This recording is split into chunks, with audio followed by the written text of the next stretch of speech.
தனுகுரு சொந்தங்கள் அனைவருக்கும் வணக்கங்க. நம்ம இன்றைக்கி வெண்டங்காய் புளிக்குழம்பு, கொள்ளு ரசம் எப்படி பண்ணலான்னு பார்க்கலாங்க.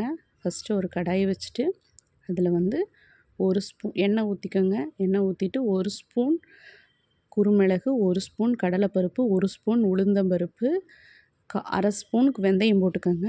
1/4 ஸ்பூன் சீரகம் இதெல்லாம் போட்டு ஒரு நல்லா வணக்கிட்டுங்க. பெரிய வெங்காயம் 3 கட் பண்ணி இந்த மாதிரி வச்சுருக்கேன். அந்த மாதிரி போட்டுக்கோங்க. பெரிய வெங்காயம் பெருசாக இருந்தால் 3ங்க, சின்னதாக இருந்தால் 4 போட்டுக்கோங்க. தக்காளி 1 கட் பண்ணி போட்டுட்டு நல்லா வணக்கிக்கங்க. வணக்கிட்டு தேங்காய் பூ கொஞ்சம் போட்டு ஒரு கை தேங்காய் பூ போடுங்க. போட்டு நல்லா வணங்கினதுக்கப்புறங்க மல்லித்தூள் ஒரு 3 ஸ்பூனுங்க, 1 ஸ்பூன் மிளகாத்தூள். இது வீட்டில் அரைச்ச மல்லித்தூள் தாங்க நான் யூஸ் பண்ணியிருக்கேன். வீட்டில் அரைச்ச மல்லித்தூளும் மிளகாத்தூளும் போட்டிங்கன்னா நல்லாயிருக்கும். நீங்கள் ரெடிமேடாக கடையில் வாங்குறத காட்டிலும் இப்படி அரைச்சி வச்சுக்கோங்க. அரைச்சி வச்சு இதை நல்லா கலரி அடுப்பை ஆஃப் பண்ணிவிட்டு நீங்கள் இந்த தூளை போடணுங்க. அடுப்பை ஆஃப் பண்ணிவிட்டு போட்டிங்கன்னா தூள் கருகாது. அடுப்பு எரிஞ்சிட்ருக்கையில் நம்ம என்றைக்கும் போடக்கூடாது. வணங்கினதையெல்லாம் ஆஃப் பண்ணிவிட்டு இந்த மிளகாத்தூளும் மல்லித்தூளையும் போட்டு நல்லா ஒரு சாட்டை பண்ணிவிட்டு ஆறரைக்கு கொண்டு போய் நம்ம வச்சிடலாங்க. அது பாட்டுக்கு ஆறிட்டு இருக்கட்டும். இப்போ அந்த கேப்பில் நம்ம கொஞ்சம் புளி முன்னாடியே ஊற வச்சிடணுங்க. பெரிய நெல்லிக்காய் சைஸ் அளவு புளி ஊற வச்சுருங்க. கொள்ளு ரசத்துக்கு சின்ன நெல்லிக்காய் சைஸ் புளி ஊற வச்சுக்கோங்க. இப்போ அது நல்லா வணங்கிருச்சுங்க. ஆறிட்டு இருக்கட்டும். நம்ம அடுத்தது ஒரு சின்ன டிப்ஸுங்க. நம்ம கடையில் போய் மல்லித்தலை அது ஆறிட்டு இருக்கிற கேப்லிங்க நம்ம ஒரு கடாய் வச்சுட்டு அரை ஸ்பூன் வெந்தயங்க, கடுகு, கொஞ்சம் பெருங்காயத்தூள், ஒரு வரமிளகா கிள்ளி போட வேண்டாம், முழுசாக போடுங்க, இல்லைன்னா காரம் ரொம்ப அதிகமாயிரும். நல்லா பொரிஞ்சதுக்கப்புறம் நல்லா பொரியணுங்க. பொரிஞ்சதுக்கப்புறம் வெண்டைக்காய் இருக்குது பாருங்கள். வெண்டைக்காயை நம்ம கழுவி வெண்டைக்காயை தொடச்சிட்டு அப்புறம் நம்ம கட் பண்ணணும், இல்லைன்னா அந்த பிசுபிசுப்பு தன்மையாக இருக்கும். வெண்டைக்காயும் நான் ஒரு பல் பூண்டு போட்டிருக்கிறேனுங்க. ஏன்னா அந்த ஃப்ளேவரும் கொஞ்சம் நல்லா இருக்குங்கிறக்காக பூண்டு கொஞ்சம் போட்டிருக்கேன். நல்லா வணங்கணுங்க. அந்த வழுவழுப்பு தன்மை சுத்தமாக போயிடணும். வழுவழுப்பு தன்மை போனால் தான் குழம்புக்கு நல்லா இருக்குங்க. நல்லா வணக்கிட்டுங்க. கொஞ்சம் மஞ்சத்தூளும் போட்டுக்கோங்க. மஞ்சத்தூள் போட்டு நல்லா வணக்குங்க. வணக்கிட்டு நம்ம புளி கரைச்சி வச்சுருக்கோமில்லங்க, அந்த புளி கரைச்சலே கொஞ்சம் ஊற்றிடுங்க.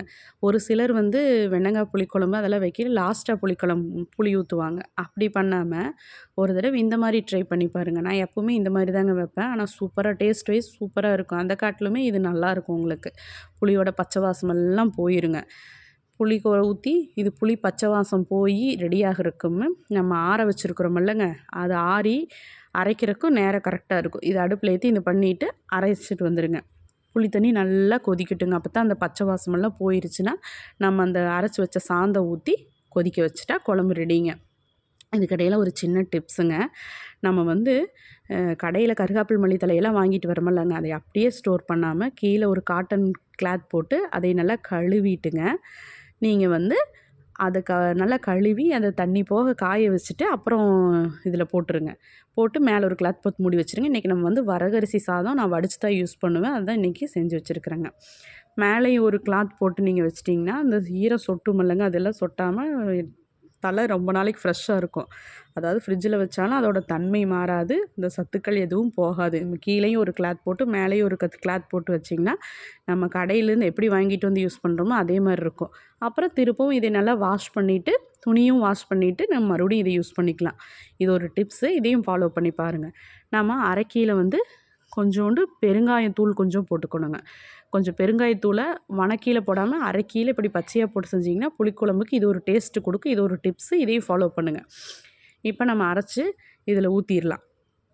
ஊற்றினோம்னா குழம்பு கொதிச்சிட்ருக்கும். நம்ம ஏன் பெரிய வெங்காயம் போடுறோன்னா, சின்ன வெங்காயம் தான் உடம்புக்கு நல்லது, எல்லாம் நல்லது தான். பெரிய வெங்காயம் போட்டோம்னா நம்ம குழம்புல லாஸ்ட்டில் நம்ம வெல்லம் போடுறதுக்கு பதிலாக இதாகிடுங்க. இன்றைக்கி ரசத்துக்கு பார்த்துடலாங்க ரெசிபி. 2 தக்காளி, 1 ஸ்பூன் குருமிளகு, அரை ஸ்பூன் சீரகம், 5-6 பல் பூண்டு, 1 ஸ்பூன் கொள்ளு, வரமிளகா 1, சின்ன வெங்காயம் 2, கருகாப்பில் தழை கொஞ்சம் போட்டு அதை நல்லா அரைச்சிட்டு வந்துடுங்க. அரைச்சி பேஸ்ட் மாதிரி ரெடி பண்ணி வச்சுருங்க. இப்போ சொல்கிறேனுங்க, பெரிய வெங்காயம் ஏன் போடுறோம்னா, நம்ம அந்த சின்ன வெங்காயத்தில் நிறைய சத்து இருக்குது. அதுதான் உடம்புக்கு நல்லது. அதுதான் போடணும். அது எல்லா குழம்புக்கும் அது போட்டுக்கலாம். ஆனால் புளிக்குழம்புக்கு வந்து நீங்கள் பெரிய வெங்காயம் போட்டிங்கன்னா ஒரு இனிப்பு தன்மை இருக்கும். நம்ம வெல்லம், சுகரெல்லாம் போட தேவையில்லை. அந்த அந்த இனிப்பு தன்மை அது கரெக்டாக இருக்கும். நம்ம அதை ஸ்கிப் பண்ணிக்கலாம். அதனால் பெரிய வெங்காயம் போட்டு வதக்கி பாருங்கள். அரைச்சி வச்சதில் புளி கரைச்ச தண்ணியில் இருக்குமில்லங்க, அதை ஊற்றி மிக்ஸ் பண்ணி எடுத்துகிட்டு வந்துடுங்க. ஒரு சட்டி வச்சு அதை வந்து வரமிளகா, ஒரு 1/4 ஸ்பூன் வெந்தயம், பெருங்காயம் பொரிஞ்சதுக்கப்புறம் அரைச்ச புளி தண்ணியை அரைச்சதுக்குள்ளேயே ஊற்றி ஒரு மிக்ஸ் பண்ணி அதையும் உள்ளே போட்டுருங்க. ஒரு குலுக்கி ஊற்றுனீங்கன்னா அது ரெடி ஆயிடும் ரசம். அதுக்கப்புறம் கொஞ்சம் மஞ்சத்தூள், கொத்தமல்லி தழை, உப்பு போட்டுருங்க. ரசம் அது பாட்டுக்கு ரெடி ஆயிடும். குழம்பைங்க அது பாட்டுக்கு நம்ம கூட்டி வச்சோம், ரெடி ஆகிடுச்சுங்க. ரசமும் ரெடி ஆகிடுச்சு. அவ்வளோதான் இன்றைக்கி லஞ்ச் ஓவருங்க. இன்றைக்கி வந்து நம்ம காய் எதுவும் செய்யலை பெருசாக. ஏன்னா வெண்டங்காய் புளிக்குழம்பு ரசங்கிறதுனால இதே போதும்னு சொல்லி வச்சாச்சுங்க. அப்புறம் நான் என்றைக்குமே சாப்பாடு புளிக்குழம்பு வந்து தண்ணியாக இருக்குதுன்னு நினைக்காதீங்க. நேரம் ஆக ஆக புளிக்குழம்பு கெட்டியாயிரும். நீங்கள் பெரிய புளிக்குழம்பு எப்பவுமே செய்கிறத காட்டிலும் அடுத்த நேரம் சாப்பிடையில தான் நல்லாயிருக்கும். ஆனால் நீங்கள் பெரிய வெங்காயம் போட்டு நான் சொன்ன மாதிரி நீங்கள் செஞ்சீங்கன்னா வச்சுன்னே சாப்பிட்றதுக்கே ரொம்ப டேஸ்ட்டாக இருக்கும். நீங்கள் வேணால் செஞ்சு பார்த்துட்டு எப்படி இருக்குதுன்னு எனக்கு கமெண்டில் சொல்லுங்கள். கண்டிப்பாக நல்லாயிருக்குன்னு தான் நீங்கள் எல்லோரும் சொல்லுவீங்க. இன்றைக்கி வந்து சாப்பாடு, ரசம். நான் எப்போவுமே சாப்பாடு செஞ்ச உடனே சாமிக்கு வந்து எடுத்து வச்சுருவேனுங்க. இங்கே நான் கிச்சனில் அன்னபூரணி சாமி வச்சுருக்கேன். அவங்களுக்கு காலையில் செஞ்சோடனே முதல் சாப்பாடு வச்சுருவேன். இன்றைக்கி புளிக்குழம்புங்கிறதுனால கொஞ்சம் சர்க்கரை போட்டு சாமிக்கு சர்க்கரை சாதம் வச்சுருக்கேங்க. இன்றைக்கி சாப்பாடு, புளிக்குழம்பு, வெண்டங்காய் புளிக்குழம்பு, ரசம், வரகரிசி சாதம், வெள்ளரிசி சாதம் எல்லாம் செஞ்சாச்சுங்க. எல்லோரும் இது வரைக்கும் என்னோடய வீடியோவை பொறுமையாக பார்த்ததுக்கு ரொம்ப நன்றிங்க. இந்த அனுகுரு விலாக்ஸ் எல்லோரும் சப்போர்ட் பண்ணுங்கள். தேங்க்ஸ் ஃபார் வாட்சிங் ஃப்ரெண்ட்ஸ்.